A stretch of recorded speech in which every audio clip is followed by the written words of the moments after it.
Agora é a oportunidade para... Porque, Xosé Antonio, aquí temos futuros periodistas.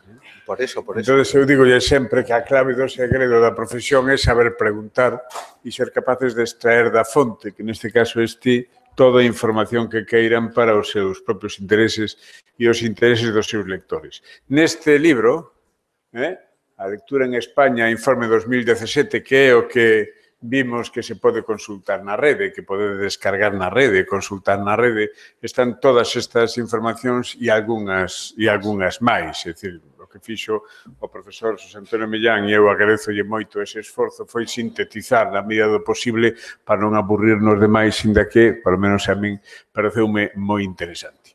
Bueno, con levantar a man, imos intervindo todos.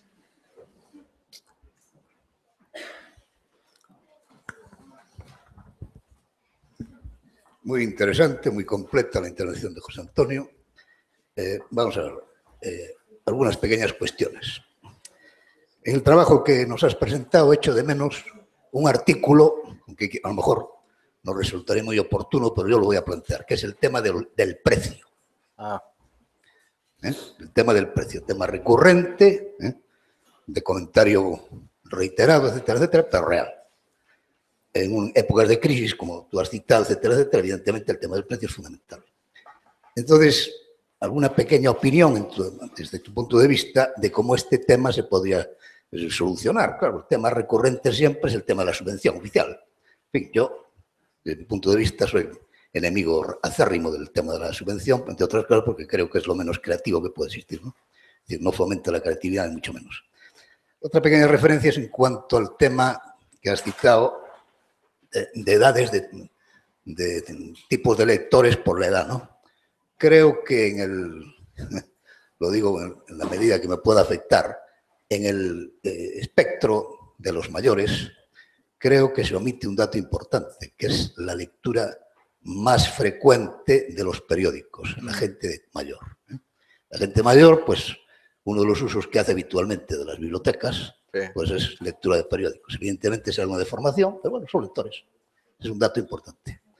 Y después quisiera hacerte una pregunta sobre el tema del uso que se está haciendo, o sea, la aplicación desde tu punto de vista que pueda tener, es decir, la virtualidad que está teniendo en estos tiempos, esa nueva modalidad que se está estableciendo de biblioteca anexa a cuestión de comestible, de bebida, etcétera, etcétera. O sea, café, digamos, café, biblioteca, en fin, como restaurante, biblioteca, etcétera, etcétera.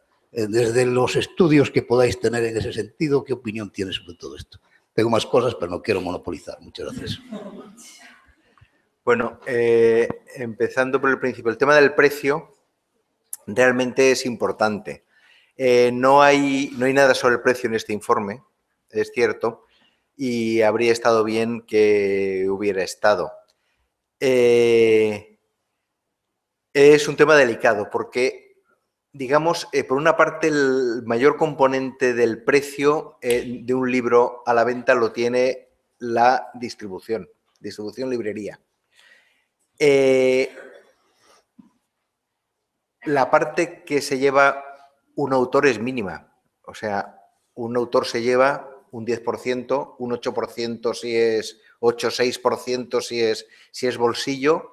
¿Y quién se llevan ahí las partes más grandes? Aparte de la producción, que a lo mejor es un 30% o así, distribución, librería. Claro, en el siglo XVIII el autor se podía llevar a lo mejor un 80%, cuando en el libro ponía véndese en Santiago, en la Rúa de Villar, número tal, y en Toledo, en tal. Tenías en 2 sitios, lo llevabas a los 2 sitios, no había, la distribución no te costaba y el autor se llevaba más.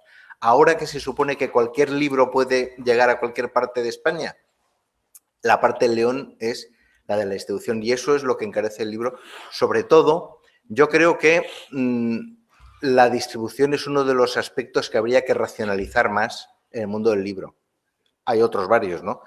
Pero muy probablemente lo que habría que hacer sería que los libros llegaran o sobre pedido o sobre impresión bajo demanda, que es la otra gran frontera que tenemos por delante. Es decir, tú pides un libro en Internet y se te imprime, como ya sabéis que hay máquinas que lo hacen muy bien en 6 minutos, y lo recoges en la librería de tu barrio. Eso sería una forma excelente de quitar costos de distribución, de almacenamiento, de transporte, etcétera. Bueno.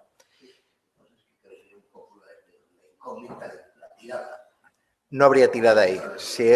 Ahí no habría tirada si se hace impresión bajo demanda. Este sería un horizonte muy previsible y, digamos, bastante razonable. Está lejos por el momento. La gente lo que hace es editar 1.500, 2.000, 3.000 libros, distribuirlos por camiones por toda España, luego no se venden, se devuelven otra vez, es decir, una cosa antieconómica y un poco enloquecida, ¿no? Que recarga el precio de venta, ¿no? Bueno, este es un problema. El otro aspecto que comentaba es el de la lectura de las personas mayores, que efectivamente los periódicos es uno de los elementos que se lee más en las bibliotecas, hasta tal extremo de que uno llega por la mañana y ve que están todos copados y, bueno, me parece muy bien porque para eso están, ¿no? O sea que, de nuevo, estos datos de lectura inferior en edades, entre jubilados y tal, no sabemos muy bien de qué hablan por este motivo, ¿no? A lo mejor no leen Ana Karenina, pero seguro que la Voz de Galicia la devoran religiosamente cada mañana, ¿no? Este es el problema.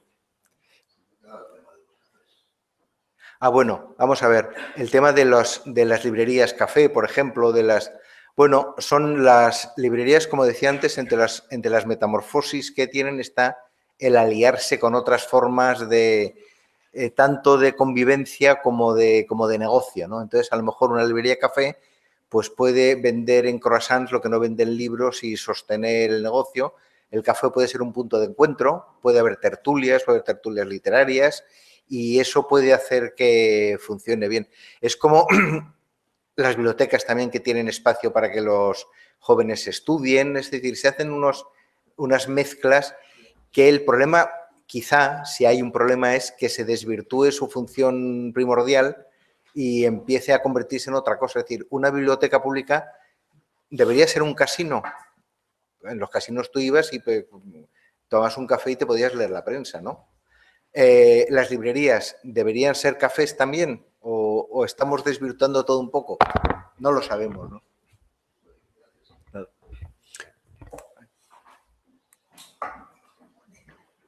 A ver, aquí hay dos preguntas. Mi pregunta va enfocada en torno al tema de transmedia que nombraste. Sí. Es simplemente que si crees que la tendencia a hacer productos transmedia actualmente es si es de hacer un universo de calidad, como puede ser, no sé, el caso paradigmático de Matrix, por ejemplo, o si simplemente pues la tendencia actual en su mayoría es hacer productos transmedia simplemente con el objetivo de vender, como puede ser, pues me ocurre ahora, por ejemplo, pues la película que se ha hecho recientemente del videojuego Assassin's Creed, que no soy crítico de cine, pero realmente no creo que tenga mucha calidad y se ha hecho únicamente pues para vender el producto. Bueno, es una buena pregunta porque, de hecho, la tendencia está a expandir un universo narrativo y hacer que vaya a otros medios es una tendencia muy buena y, bueno, y permite a los fans seguir alimentando. Claro, esto puede dar lugar a productos deleznables o puede dar lugar a cosas buenas. Y no hemos hablado todavía del tema del fanfic. Claro, el fanfic es el transmedia hecho por los propios fans y que a su vez se puede convertir, como el caso de las sombras de Grey, se puede convertir a su vez en otra obra y es decir, es un tema que puede ser muy rico, de hecho, ¿no? Entonces, la respuesta puede dar lugar a cosas deleznables o puede dar lugar a cosas interesantes. Para mí, lo que es valioso es que exista, ¿no? Que esta vitalidad de las narraciones se manifieste de esa manera. Bueno, mi pregunta, yo tengo dos preguntas. A mí también una de las partes que más me llamó la atención fue la del rango más lector, de los 14 a los 24 años, precisamente porque yo soy de las que cree que cada vez se lee menos en lo referido, pues, por ejemplo, a novela. sí, claro, si contamos cómo leer, pues lo que decías de las páginas de la NBA y tal, pues sí, claro. Pero, bueno, por ejemplo, la mayoría de mis compañeros hace 2 años estábamos en segundo de bachiller y estudiábamos literatura. Y la metodología para estudiar literatura ahora es autor-obra. Chaparse un autor y 5 obras de ese autor, lo cual, pues, a ver, hay excepciones como por ejemplo el Quijote, que sí que igual nos mandan a estudiarnos también el argumento, pero bueno, no creo que sea una forma muy estimulante de hacer atractiva la lectura a la gente de 14 años en adelante. Y me pregunta, que es algo que siempre, la verdad es que siempre me he preguntado, es que ¿alguna vez van a dejarse definitivamente de leer los denominados clásicos? O sea, ¿quedará gente dentro de unos años que se siga leyendo La Regenta o Ana Karenina? Y la otra es que, como bien decías, que mucho es culpa del sistema educativo y de esa metodología, de cómo se enseña. En tu opinión, ¿cuál sería la forma en la que el sistema educativo debería estimular la lectura en las personas más jóvenes? Gracias. Uf, qué 2 preguntas. Bueno, los clásicos son un caso muy especial. Italo Calvino, que es un autor italiano muy interesante, tiene un libro que se llama ¿Por qué leer a los clásicos? Hay una respuesta rápida que es quizá la mejor, que es que de estos 80.000 libros anuales, 560.000 libros vivos, etcétera, de los últimos años no sabemos cuántos valen la pena. Ahora bien, de los libros de los últimos siglos tenemos una cierta idea de cuáles valen la pena, que son los que han formado parte del canon de los clásicos. El canon de los clásicos, pues quieras que no, hay una serie de libros que muchas generaciones de lectores han dicho, oye, esto es interesante, y los han mantenido, los han estudiado, los han programado. Entonces, en un cierto sentido, podríamos decir que, aunque sea una opinión a veces relativa, los clásicos es de lo mejorcito que nos ha ido llegando del pasado, ¿no? Y entonces eso, como mínimo, nos debería hacer pensar. Y la experiencia demuestra que cuando se llega a ellos con la mente libre y con habilidades lectoras suficientes, uno se encuentra que desde la Odisea hasta Ana Karenina, dices, guay, ¿por qué voy a estar leyendo este fanfic sobre una adúltera si tengo aquí pues a Madame Bovary, que ya me lo había dicho? Bueno, pues es una buena respuesta, ¿no? Vale. Respecto al fomento de la lectura en el sistema educativo, en edades tempranas y tal, eso sería hallar bastante la piedra filosofal, ¿no? Es decir, uno, desde el punto de vista del profesorado, etcétera, uno casi lo más que puede hacer es transmitir entusiasmo, porque digamos que realmente no hay argumentos de tipo científico, de tipo crítico, para decir esta novela tiene un manejo del diálogo y del diálogo interior perfecto y por tanto vale la pena leerlo. No, eso no es un argumento real, ¿no? El argumento más real es esta obra a mí me ha dado mucho. ¿Por qué? Pues porque esta la he leído en un tal momento y me ayudó mucho a entender no sé qué, o me distrajo mucho, me alivió en un viaje que estaba colgado y me cogí esto y me quedé enganchado. Es decir, los argumentos de lectura propia, de lectura pura, son siempre unos argumentos muy subjetivos y que en el fondo dependen mucho de la sintonía entre personalidades, ¿no? No es fácil. Entonces, claro, no todo el mundo, no cualquier profesor sintoniza bien con sus alumnos ni conoce sus necesidades. Si a esto se une el hecho de que el sistema educativo exige ciertas obras, pues claro, es un lío, ¿no? Puedes tener ahí un sistema que te está metiendo obras que no te interesan nada y a lo mejor hay otras que te podrían servir y tal. Es un tema delicadísimo. Yo no sé, hasta donde yo sé, no creo que se haya encontrado una solución fácil, ¿no? Quizá lo mejor sería esperar un sistema educativo que no deje a los alumnos rebotados contra la lectura al final sino que los dejara por lo menos abiertos, ¿no? Hay mucho pedir.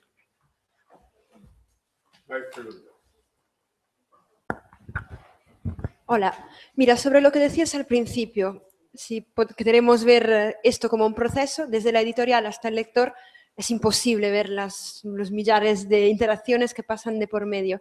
Pero lo que sí me parece es que hoy en día las editoriales, con las nuevas tecnologías, tienen unos recursos infinitos para poder contactar con el lector, saber lo que le gusta y pedir su opinión. Sin embargo, cuando yo entro en la web de una editorial, que a lo mejor es lo más inmediato, o cuando yo compro un libro determinado, no veo que me den ningún instrumento para que me digan, ¿te gustó? ¿Qué es lo que te gustó? ¿Cómo quieres mejorar esto? No lo hacen. ¿Por qué están tan rezagadas? Y lo que te quería preguntar es, si ves que tienen que tener un papel más activo y realmente cambiar esa unidireccionalidad a la que están acostumbrados, por un lado. Y por otro lado, si crees que es algo que ocurre solo en las editoriales hispanas, o a lo mejor, no sé, si en otros países actúan de otra manera. Gracias.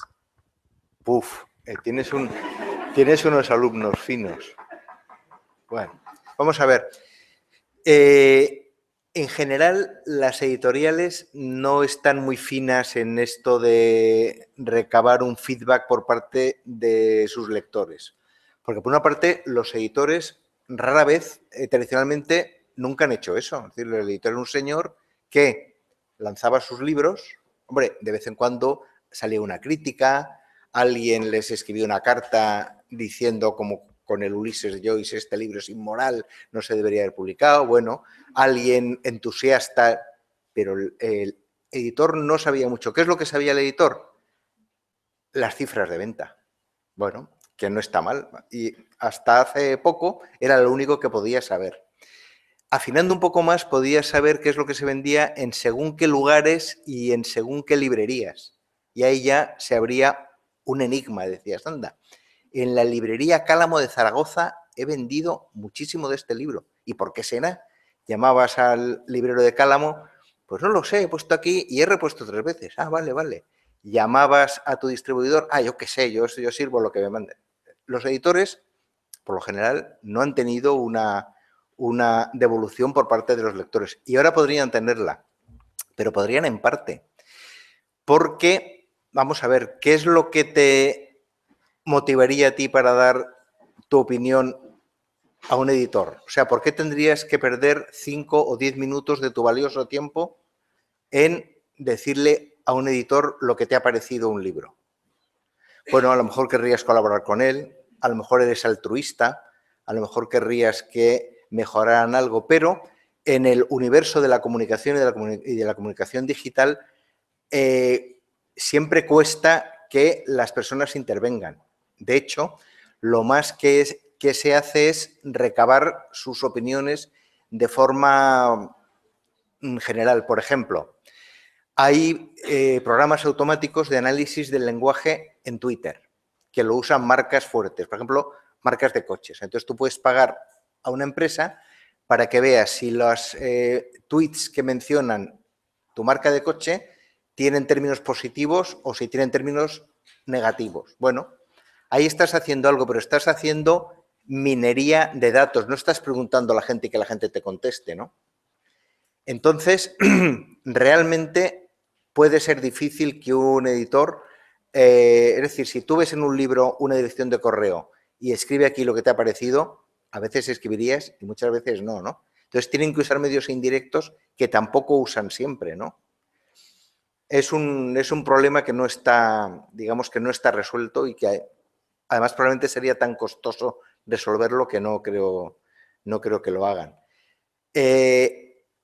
Lo que están intentando los editores más avanzados es sacar partido de las redes sociales, por ejemplo, de Facebook. Bueno, pero no te basta con tener una página de Facebook. Los autores están intentando, ya hace mucho tiempo, tener páginas web de autor. Y ahí se pueden establecer dinámicas más calientes que con el editor. Caso típico, hay 2 casos muy típicos. Uno es Stephen King. O sea, Stephen King es una persona que ha usado la web desde hace mucho tiempo para interactuar con sus lectores y con bastante ventaja. Los editores de Stephen King han conseguido que los fans se conviertan en, digamos, en propagandistas. Por ejemplo, pueden dar elementos para que los fans se lo pongan en sus webs y en sus blogs y en sus tweets. Pueden meter clips, por ejemplo, basados en películas. Entonces, eso tiene un efecto multiplicativo. Pero esto de nuevo es uso de los fans para aumentar promoción, no tanto como recibir respuesta de ellos, ¿no? Este aspecto yo creo que está aún verde y probablemente va a seguir verde. Qué barbaridad. Eu quería facer unha observación, ademais das preguntas agora que veñen dali, dado que aquí se está anunciando unhas conversas do señor Freixanes co señor Millán, e estou encantado de como vai a cousa, porque de das poucas veces que vexo que hai no público hai interés e preguntas, e moitas delas son moi interesantes. Esta última, a mí, eu creo que non quería deixala pasar, non? Como editor. Efectivamente, aí está unha clave. E aí está o que eu creo que se está producindo unha transformación importante nas mecánicas da industria editorial ou da empresa editorial nestes momentos. Aí tedes que pensar unha cousa. A empresa editorial, a industria editorial, é unha empresa ou unha industria moi tradicional que ven de atrás de todas as industrias da cultura, pois é a que está máis enraizada no tempo, na memoria do tempo, fronte ás redes, que é a máis avanzada, non?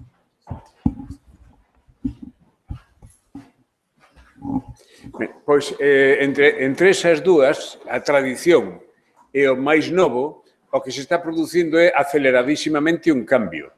E un cambio de persoas, tedes que pensar que Millán e máis eu vivimos a autoedición. É dicir, vivimos o paso das vellas galeradas de chumbo a enfrentarnos a aquelas pantallas onde había que editar, maquetar, diseñar e mover o rato e íbamos a ir agora directamente á impresión cando antes había todo un proceso moi complexo e tal. Eu sempre digo, Xosé Antonio, aos meus alumnos e miñas alumnas, unha idea. A creación de produto, que é a edición. A recepción dese produto, que é o comercio, as audiencias, os lectores ou os compradores do libro en termos de economía. E no medio estamos nós. E está o voso futuro profesional, as políticas de comunicación.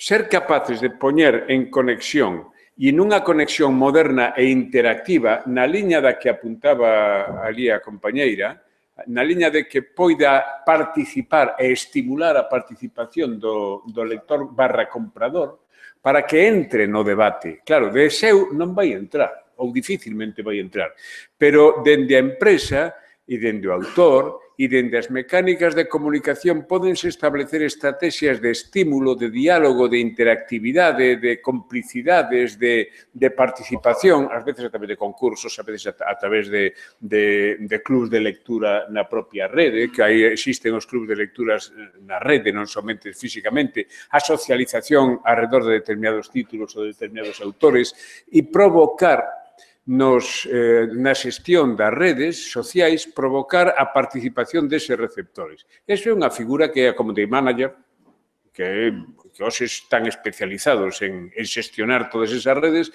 e eu creo que hai unha enorme posibilidades e é onde está a baza, porque creo que o libro imos ter libro hasta o final dos tempos, eu estou convencido disso e non é unha figura retórica, pero o libro vai volver ás veces a determinadas esencias ou excelencias que antes non tiña. Porque o problema do libro e da lectura é que se desenfocou todo o debate e é unha opinión. E, por tanto, tamén é a miña pregunta esta mesa e xa pasamos a seguinte. Eu creo que co tema do libro desenfocouse o análisis porque nos empeñamos en analizar o libro dende a perspectiva dos medios de comunicación de masas. É dicir, hai que ter tantos lectores como espectadores de televisión. Hai que ter tantos lectores como consumidores de audiovisual. E é un erro. É dicir, a lectura, e mesmo decíalo antes, hai un 47% da poboación nestes momentos. Nas sociedades máis avanzadas en Europa, que cifras temos de participación? Non moito máis altas. As sociedades desenvolvidas en Francia, que son, ou en Alemania, ou que son culturas do libro, da reforma para aquí, teñen uns índices de consumo de lectura moi semellantes aos nosos na actualidade. A sociedade española avanzou moitísimo, porque a lectura é selectiva, selecciona a poboación. Mentres que a radio, a televisión ou outros medios de comunicación de masas pois, son máis pasivas, ti tragas o que che bote. O internet é outro fenómeno. O internet merece un seminario aparte. Pero, entonces, claro, como analizamos e nos empeñamos en querer ver tantos libros, é que o 97% da sociedade española consume televisión. Eso tampouco é certo. O 97% da sociedade española ten encendida a televisión, que é distinto. Porque a televisión convertiuse nun animal de compañía. O libro é o no. O libro ti tes de sentarte a leer o libro. Entón, isto é un desenfoque, ás veces, de análisis que nos entra, que fai que os que estamos na lectura e na edición entremos un pouco nunha especie de crisis de pesimismo, cando realmente, bueno, pues eu creo que nunca se leron tantos libros como agora. E nunca se leu tanto como agora.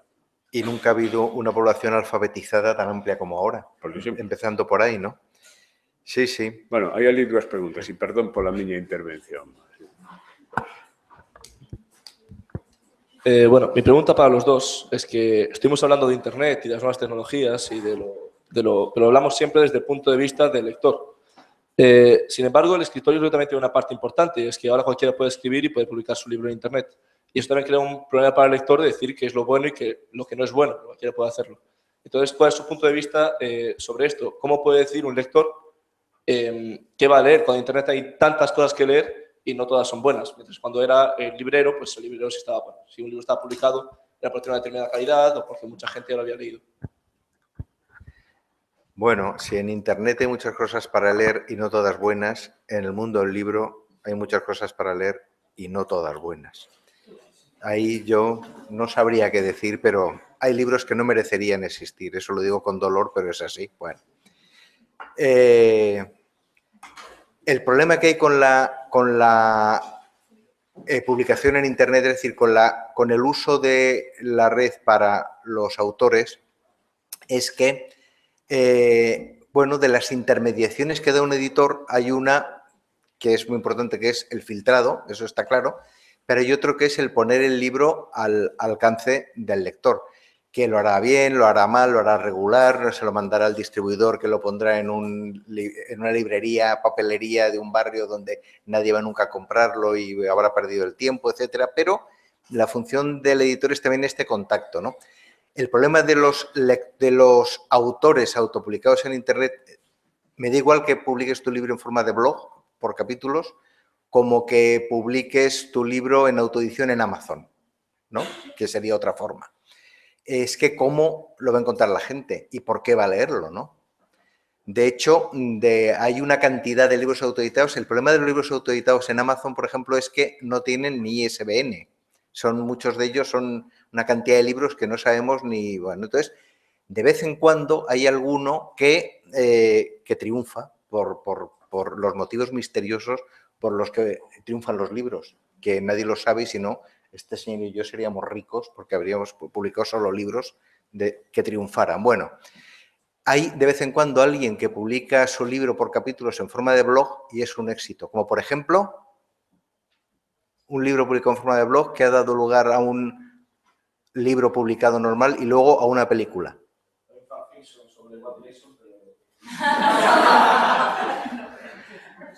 El Marciano, The Martian. La película del Marciano empezó como un blog.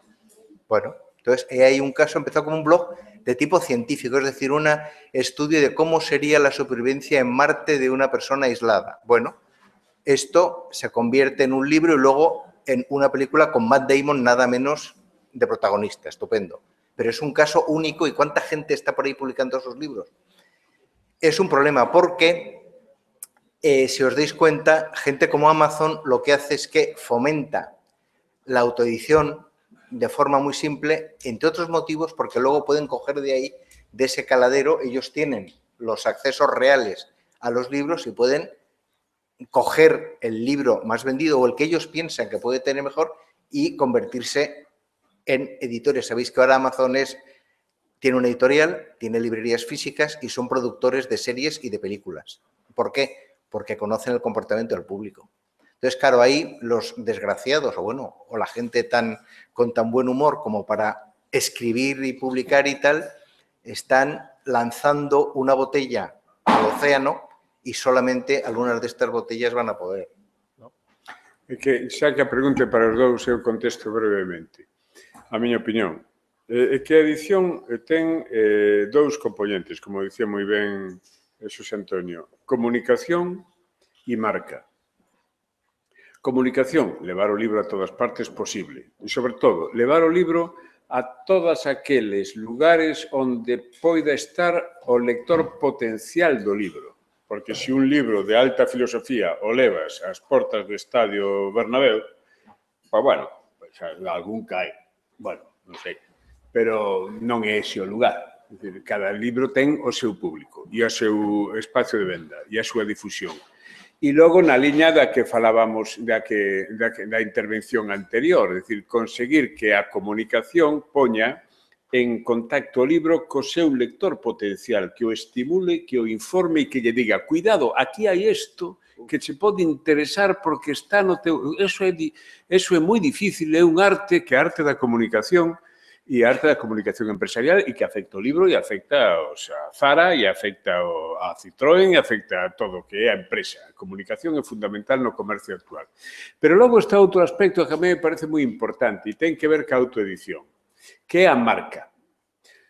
Se eu edito unha novela na editorial X e esa editorial ten un catálogo de autores que a mí me interesan, esa propia editorial fai un proceso de selección, de peneira, te pon dicindo, mira, isto está aquí e ten este nivel.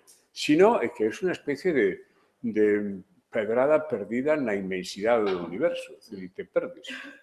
En internet está todo, o difícil é encontralo. E entón é como cando eu leo unha noticia e non é o mesmo lela nunha cabeceira como El País ou Correo da Sera, ou el Le Monde, ou el New York Times, que lela no clásico periódico sensacionalista, onde eu xa sei que me podo creer a mitad da noticia, porque non sei que me está contando. O sea que ese tipo de... Ou que me chega a través dunha rede social, dun díxome, de un contame, e que, bueno, pode ser verdad, pode non ser verdad, ou pode ser eso que agora se chama posverdad, ¿no? Que é un invento fantástico que consiste en que eu digo que me peta e a ver que me desminte. Bueno, pois ese é un problema gordo que temos na sociedade contemporánea e que temos que aprender a vivir con él. Había ali aí outra pregunta, ¿sí?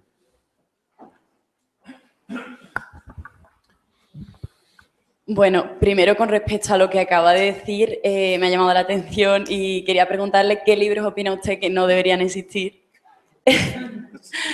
Y luego también, cuando hemos visto las estadísticas, ha dicho que ha aumentado el 47% el número de lectores frecuentes desde la crisis, o sea, desde que comenzó la crisis. Y me ha llamado la atención porque, claro, en periodos de crisis que esto haya aumentado.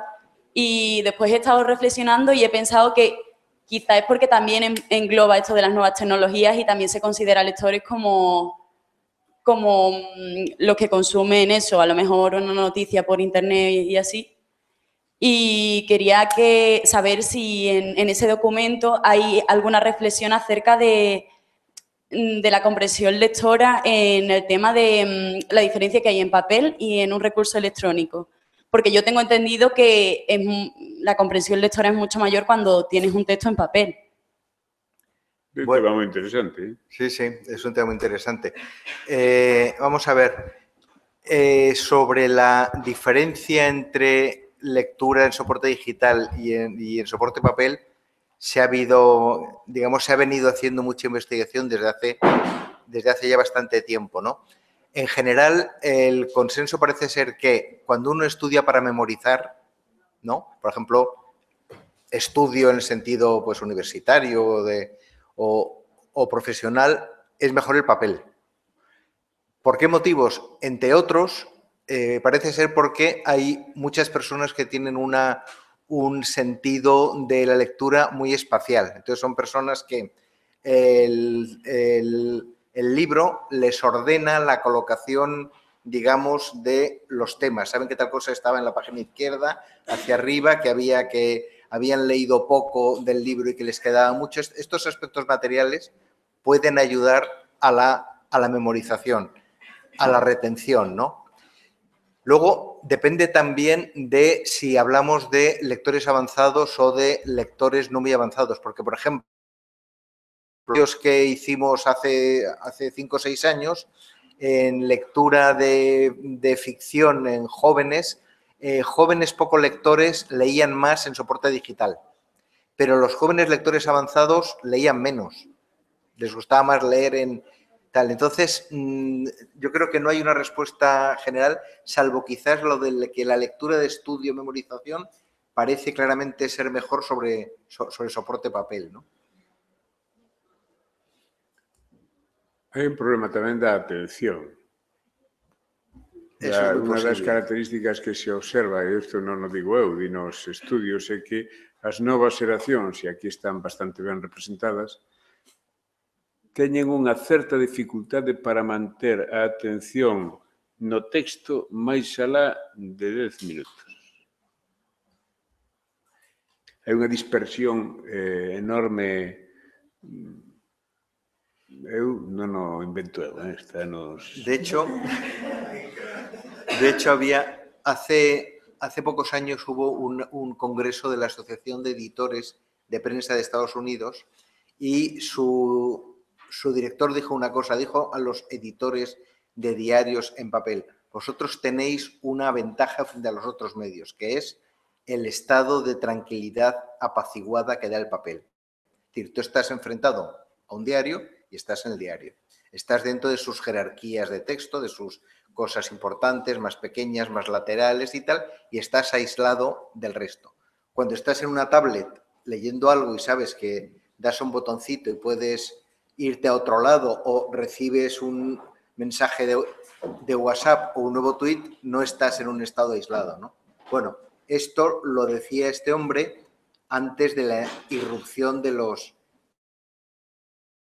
Hoy en día la gente cuando lee muchos tipos de cosas, una de las primeras cosas, cuando tienes una duda o una curiosidad, sacas el móvil y consultas un dato, buscas en Google una... Yo cuando leo novela histórica, por ejemplo, bueno, enseguida estoy ahí consultando... Pero consultas un dato, non lees. Ah, no, pues hay tamén o consultas un dato, fago, pero te interrumpe la consultas un lectura. dato. Pero te interrumpe la lectura. Enriqueces a lectura. Eso es un factor para enriquecer a lectura. E o exemplo da novela histórica é perfecto. Si estamos lendo e tal, e de repente dices, e isto será e tal. Vale. Sí, pero eso é enriquecer e dialogar ca lectura. Da mesma maneira que apuntábamos os que lemos así dende hai moitos anos e temos o vicio de escribir nos laterais dos libros que imos lendo porque imos dialogando co texto segundo vamos lendo, vale. Pero eso non é ler. De todas formas, aquí nos ha faltado la pregunta clave que nadie ha formulado y que aunque la formuléis no la contestaremos porque estamos ya acabando, que es, ¿leer es bueno? Bueno, estamos aquí esa pregunta para acabar. Bueno, si non hai máis intervención... A ver, unha máis. Sí. Aunque me temo que el dato va a ser desolador. Hay trabajos comparativos con países de nuestro entorno, utilizando un término que muy en boga, por ejemplo, comparativamente con Portugal, que me voy a limitar a Portugal, a Francia, lo más inmediato, respecto de España en cuanto a hábitos de lectura, etcétera, etcétera. ¿Habéis hecho ese estudio? No. ¿Tenéis algún informe, algún dato, algo que pueda ser medianamente fiable? No me atrevo porque además las metodologías de las encuestas de unos sitios y de otros no tienen nada que ver. Entonces, yo diría que no. Y que valdría la pena que existieran. ¿Lo excluís porque tenéis los resultados? No creo, ¿no? No, porque es muy costoso. Pero hai algún traballo aproximativo, é certo que... Hai algún traballo aproximativo. Primeiro, históricamente está demostrado que a cultura do libro é a cultura da reforma, non do catolicismo. Iso é un dato impepinable. E, ademais da cultura da reforma, é a cultura tamén das sociedades estables do ocio e do benestar, por decirlo de alguna maneira. Logo, influye moito o clima. Claro, non é o mesmo estar ali en Noruega metido ás 4 da tarde, oscuro, na habitación e pegado á estufa, que aquí abaixo dándolle ao baile nocturno hasta as 11 da noite. Iso é distinto. Pero tamén é verdad que os índices de hábito lector, por decirlo de alguna maneira, entendendo a lectura como apuntaba Xosé Antonio, que é a lectura como un hábito casi do metabolismo humano, como quen respira, ler como respiramos, non? E que ten que ver cos hábitos que se van adquirindo nos progresos sociais.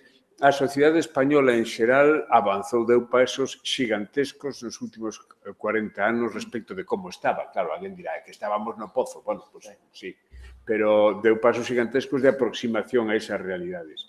E o que se enfrenta todo é a unha cultura nova, que é a cultura do impacto audiovisual, do impacto emocional, do consumo rápido e disperso, que afecta non só a cultura española e a cultura lectora en España, sino en xeral a Occidente, un fenómeno moi occidental. E iso se dá nos Estados Unidos, se dá en Alemania, se dá en Francia e se dá tamén aquí. Eu creo que estamos asistindo a unha certa mutación social. Como aquí nós xa saímos un pouco maiores, pois, bueno, vamos aguantando. Estes farán o que elas crean que poden. Bueno, pois moitas grazas a todos pola presencia, pola atención, pola participación e gracias ao Consello da Cultura Galega por acollernos na súa casa. Hasta a próxima.